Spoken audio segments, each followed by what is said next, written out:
Assalamualaikum warahmatullahi wabarakatuh. Sahabatku, adindaku, kali ini saya akan mengajak Anda semua untuk membayangkan kematian.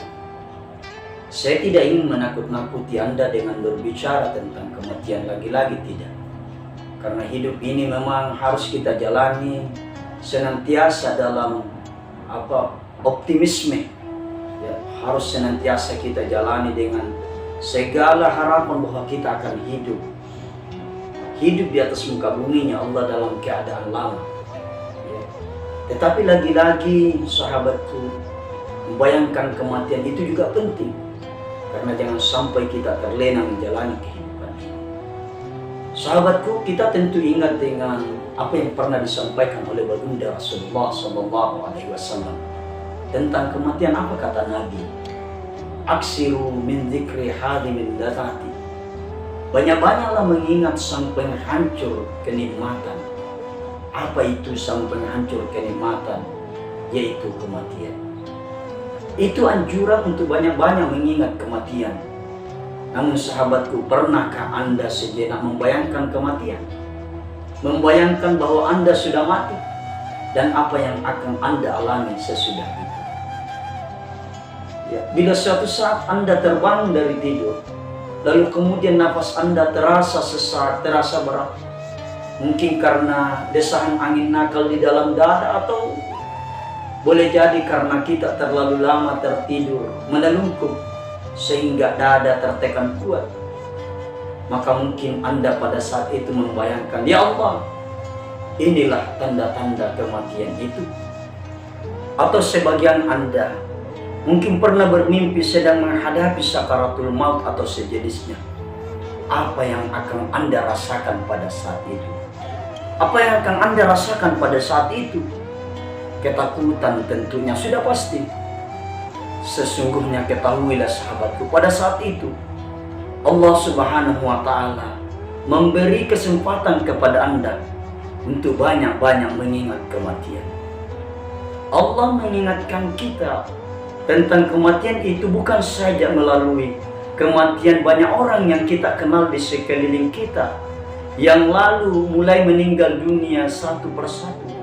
Tetapi terkadang Allah Subhanahu wa Ta'ala membuat kita sakit atau sekedar mengalami sesak nafas yang membuat kita mulai berpikir soal mati, soal ketidaksiapan kita menghadapi kematian, soal betapa lalainya kita selama ini.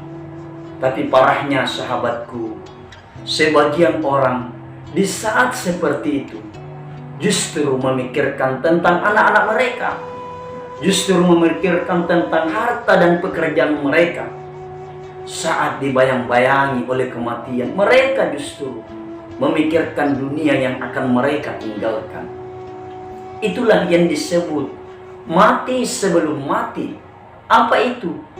Bahwa seseorang sudah membayangkan susahnya mati karena akan meninggalkan banyak hal di dunia, padahal saat itu ia masih hidup dan masih memiliki banyak kesempatan untuk menikmati banyak hal di dalam hidupnya.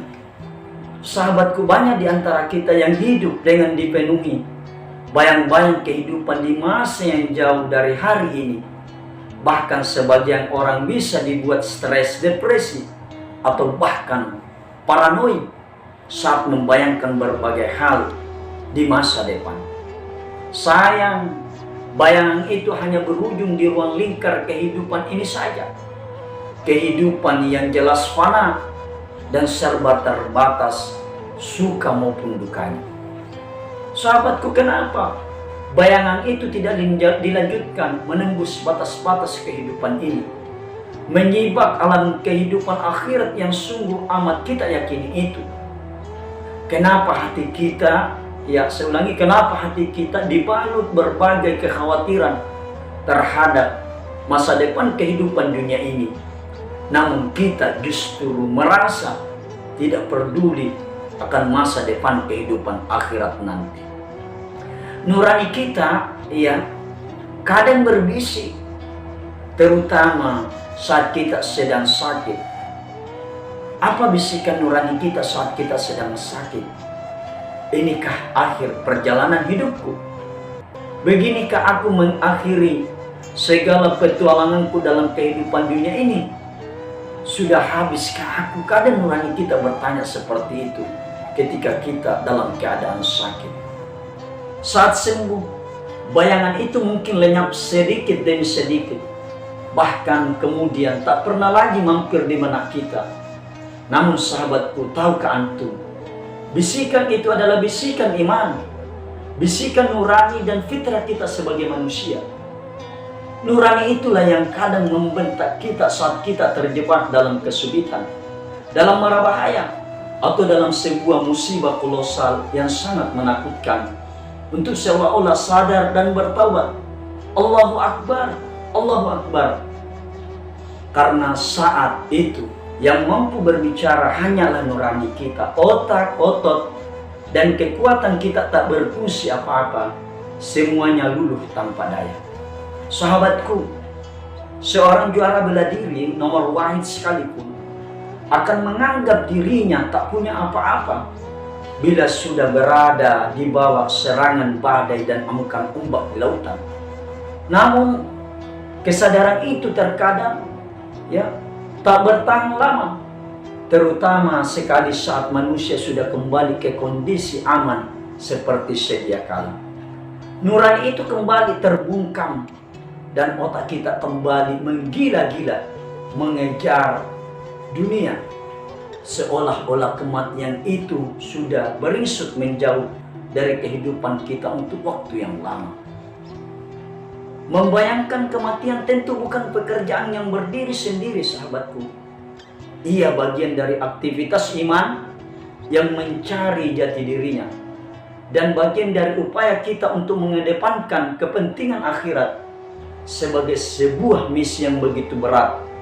Karena diakui atau tidak, sahabatku, godaan dunia ini tak pernah berhenti menjejali kita dengan angan-angan, keindahan, dan juga sejenis kepanikan. Sahabatku, adindaku, tak ada yang sia-sia dari kebiasaan merenung dan berpikir, terutama berpikir tentang mati. Tak ada yang sia-sia. Sahabatku, hari ini perumpamaan kita itu seperti sekerumunan anak-anak yang rela saling berpukul-pukulan, hanya untuk memperebutkan makanan atau mainan yang sederhana, bahkan sangat murah, tak layak, dengan resiko kadang kepala ini benjol atau tetesan darah mengalir di bibir kita akibat baku hantam dengan sesama teman atau bahkan sesama saudara sendiri. Tapi begitulah sosok kita bila sudah terbius dengan kehidupan dunia ini. Itulah kenapa banyak orang hanya untuk sekedar memperebutkan ayam mati pun banyak orang berkelahi di pasar-pasar tradisional. Itulah kenapa hanya untuk mengejar uang tambahan orang bisa saling menjegal. Itulah kenapa kebiadaban orang yang paling lugu dan jujur sekalipun sering mencuat ke permukaan, secara mencengangkan banyak orang, hanya karena angan-angan kehidupan dunia yang tak seberapa ini. Maka sahabatku, akhirnya kita memang harus banyak-banyak membayangkan kematian, agar bibit kepungahan, kesombongan, keangkuhan dalam diri kita mengendap menjadi semangat mengejar keutamaan di sisi Allah Subhanahu wa Ta'ala. Semoga apa yang kami sampaikan ini berbekas di hati, menyentuh nurani kita, dan kembali mari luangkan waktu kita untuk banyak-banyak merenung, membayangkan tentang kematian itu. Billahi taufiq wal hidayah. Assalamualaikum warahmatullahi wabarakatuh.